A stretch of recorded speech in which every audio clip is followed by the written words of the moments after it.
ગાંધીનગરના સેક્ટર 24માં ગૌમાંસના વેચાણની આશંકાને લઈ કોંગ્રેસે વિરોધ કર્યો। શહેર કોંગ્રેસના આગેવાનોએ મનપા કચેરીમાં વિરોધ નોંધાવ્યો। મનપા કચેરીએ વિરોધ સાથે તટસ્થ તપાસની માંગ કરવામાં આવી। શંકાસ્પદ માંસના નમૂનાઓ એફએસએલમાં મોકલવા માટે રજૂઆત કરી। દુકાનના લાયસન્સ અને જરૂરી દસ્તાવેજની તપાસની પણ માંગ કરી। જો પ્રતિબંધિત પ્રવૃત્તિ થતી હોય તો કાર્યવાહી કરવાની પણ માંગ કરી। આજ રોજ અમે ગાંધીનગર શહેર કોંગ્રેસ સમિતિના કાર્યકરો દ્વારા ગાંધીનગર મ્યુનિસિપલ કમિશનરને કાલે જે ગાંધીનગરમાં સેક્ટર 24 ખાતે જે બનાવ બન્યો કે જે આપણી ગૌ માતા છે કે એના મસ્તક કપાયેલા ફોટા વાયરલ થયા છે અને ત્યાંના રહીશોએ જે રૂબરૂ જોયું છે ત્યાં છેલ્લા 5 વર્ષોથી ત્યાં બીફ વેચાઈ રહ્યું છે।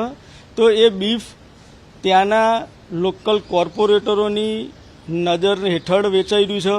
તો અમે તે બાબતે કમિશનરને આવેદનપત્ર આપવામાં આવ્યા છે કે તમે તે બીફ છે તે તમે બંધ કરાવો, નહીં તો અમારે ગાંધીનગર શહેર કોંગ્રેસ વતી જ્વલંત આંદોલન કરીશું। જો એ તાત્કાલિક ધોરણે બંધ કે તેને સીલ નહીં મારે તો ગાંધીનગર શહેર કોંગ્રેસ સમિતિ ત્યાં ધરણા પ્રદર્શન કરીને ગમે તેમ કરીને બંધ કરશે।